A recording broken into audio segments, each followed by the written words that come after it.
Chapter 13. Well, I catched my breath and most fainted. Shut up on a wreck with such a gang as that. But it warn't no time to be sentimentering. We'd got to find that boat now, had to have it for ourselves. So we went a quaking and shaking down the starboard side, and slow work it was. 2 seemed a week before we got to the stern. No sign of a boat. Jim said he didn't believe he could go any further, so scared he hadn't hardly any strength left, he said. But I said, come on, if we get left on this wreck we are in a fix, sure. So on we prowled again. We struck for the stern of the Texas, and found it, and then scrabbled along forwards on the skylight, hanging on from shutter to shutter, for the edge of the skylight was in the water. When we got pretty close to the cross-hull door, there was the skiff, sure enough. I could just barely see her. I felt ever so thankful. In another second I would have been aboard of her, but just then the door opened.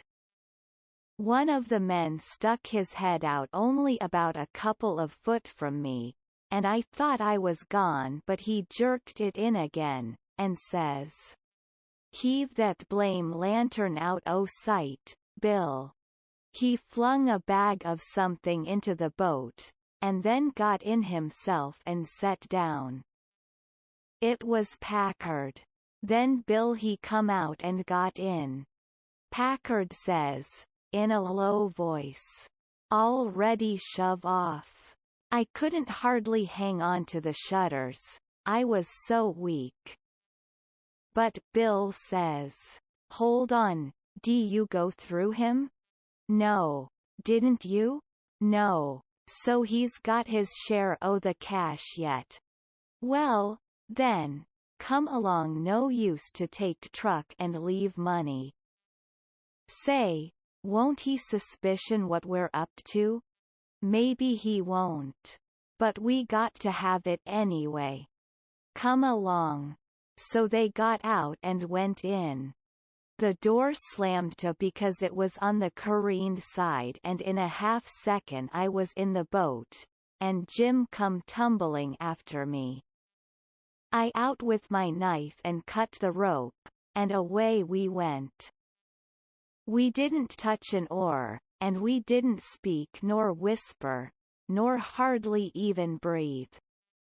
We went gliding swift along, dead silent, past the tip of the paddle box, and past the stern. Then in a second or 2 more we was 100 yards below the wreck, and the darkness soaked her up, every last sign of her, and we was safe, and knowed it. When we was 300 or 400 yards downstream, we see the lantern show like a little spark at the Texas door for a second, and we knowed by that the rascals had missed their boat, and was beginning to understand that they was in just as much trouble now as Jim Turner was. Then Jim manned the oars, and we took out after our raft. Now was the first time that I begun to worry about the men. I reckon I hadn't had time to before. I begun to think how dreadful it was, even for murderers, to be in such a fix. I says to myself, there ain't no telling but I might come to be a murderer myself yet, and then how would I like it? So says I to Jim, "The first light we see we'll land 100 yards below it or above it, in a place where it's a good hiding place for you and the skiff, and then I'll go and fix up some kind of a yarn, and get somebody to go for that gang and get them out of their scrape, so they can be hung when their time comes." But that idea was a failure, for pretty soon it begun to storm again, and this time worse than ever. The rain poured down, and never a light showed everybody in bed, I reckon. We boomed along down the river, watching for lights and watching for our raft. After a long time the rain let up, but the clouds stayed, and the lightning kept whimpering, and by a flash showed us a black thing ahead, floating, and we made for it. It was the raft, and mighty glad was we to get aboard of it again. We seen a light now away down to the right, on shore. So I said I would go for it. The skiff was half full of plunder which that gang had stole there on the wreck. We hustled it onto the raft in a pile, and I told Jim to float along down, and show a light when he judged he had gone about 2 mile, and keep it burning till I come. Then I manned my oars and shoved for the light. As I got down towards it 3 or 4 more showed up on a hillside. It was a village. I closed in above the shore light, and laid on my oars and floated. As I went by I see it was a lantern hanging on the jackstaff of a double-hull ferry boat. I skimmed around for the watchman, wondering whereabouts he slept, and by I found him roosting on the bitts forward, with his head down between his knees. I gave his shoulder 2 or 3 little shoves, and begun to cry. He stirred up in a kind of a startlish way, but when he see it was only me he took a good gap and stretch, and then he says, "Hello, what's up? Don't cry, bub. What's the trouble?" I says, "Pap, and ma'am, and sis, and..." Then I broke down. He says, "Oh, dang it now, don't take on so we all has to have our troubles, and this N.L.L. come out all right. What's the matter with 'em? There are you the watchman of the boat?" "Yes," he says, kind of pretty well satisfied like. "I'm the captain and the owner and the mate and the pilot and watchman and head deckhand, and sometimes I'm the freight and passengers. I ain't as rich as old Jim Hornback, and I can't be so blame generous and good to Tom, Dick, and Harry as what he is, and slam around money the way he does, but I've told him a many a time I wouldn't trade places with him for," says I. "A sailor's life's the life for me, and I'm derned if I'd live 2 mile out o' town, where there ain't nothing ever goin' on, not for all his spondulics and as much more on top of it," says I. I broke in and says, "They're in an awful peck of trouble, and..." "Who is?" "Why, Pap and Ma'am and Sis and Miss Hooker, and if you'd take your ferry boat and go up there." "Up where? Where are they?" "On the wreck." "What wreck?"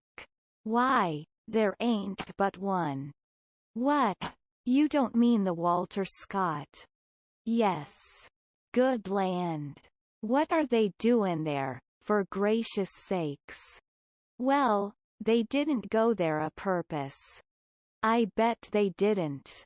"Why, great goodness, there ain't no chance for 'em if they don't get off mighty quick." "Why, how in the nation did they ever get into such a scrape?" "Easy enough. Miss Hooker was a visiting up there to the town." "Yes, Booth's Landing, go on." "She was a visiting there at Booth's Landing, and just in the edge of the evening she started over with her nigger woman in the horse ferry to stay all night at her friend's house. Miss what you may call her, I disremember her name, and they lost their steering oar, and swung around and went a floating down, stern first, about 2 mile, and saddlebagsed on the wreck, and the ferryman and the nigger woman and the horses was all lost. But Miss Hooker she made a grab and got aboard the wreck. Well, about an hour after dark we come along down in our trading scow, and it was so dark we didn't notice the wreck till we was right on it, and so we saddlebagsed, but all of us was saved but Bill Whipple, and oh, he was the best cretzeur. I most wish it had been me, I do. My George. It's the beate nest thing I ever struck. And then what did you all do? Well, we hollered and took on, but it's so wide there we couldn't make nobody hear. So Pap said somebody got to get ashore and get help somehow. I was the only one that could swim, so I made a dash for it, and Miss Hooker she said if I didn't strike help sooner, come here and hunt up her uncle, and he'd fix the thing. I made the land about a mile below, and been fooling along ever since, trying to get people to do something, but they said, "What, in such a night and such a current? There ain't no sense in it, go for the steam ferry. Now if you'll go and, by Jackson, I'd like to, and, blame it, I don't know but I will, but who in the dingnation's a going to pay for it? Do you reckon your Pap? Why that's all right. Miss Hooker she told me, particular, that her uncle Hornback. Great guns. Is he her uncle? Looky here, you break for that light over yonder way, and turn out west when you get there, and about a quarter of a mile out you'll come to the tavern. Tell 'em to dart you out to Jim Hornback's, and he'll foot the bill. And don't you fool around any, because he'll want to know the news. Tell him I'll have his niece all safe before he can get to town. Hump yourself. Now I'm a-going up around the corner here to roust out my engineer." I struck for the light, but as soon as he turned the corner I went back and got into my skiff and bailed her out, and then pulled up shore in the easy water about 600 yards, and tucked myself in among some woodboats, for I couldn't rest easy till I could see the ferryboat start. But take it all around, I was feeling ruther comfortable on accounts of taking all this trouble for that gang, for not many would a done it. I wished the widow knowed about it. I judged she would be proud of me for helping these rapscallions, because rapscallions and dead beats is the kind the widow and good people takes the most interest in. Well, before long here comes the wreck, dim and dusky, sliding along down. A kind of cold shiver went through me, and then I struck out for her. She was very deep, and I see in a minute there warn't much chance for anybody being alive in her. I pulled all around her and hollered a little, but there wasn't any answer, all dead still. I felt a little bit heavy-hearted about the gang, but not much, for I reckoned if they could stand it I could.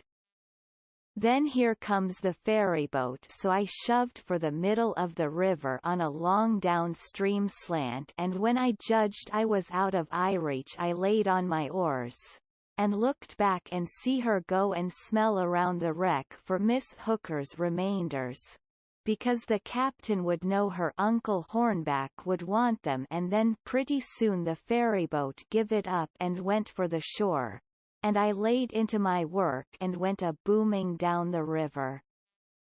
It did seem a powerful long time before Jim's light showed up, and when it did show it looked like it was 1,000 miles off. By the time I got there the sky was beginning to get a little gray in the east, so we struck for an island, and hid the raft, and sunk the skiff, and turned in and slept like dead people.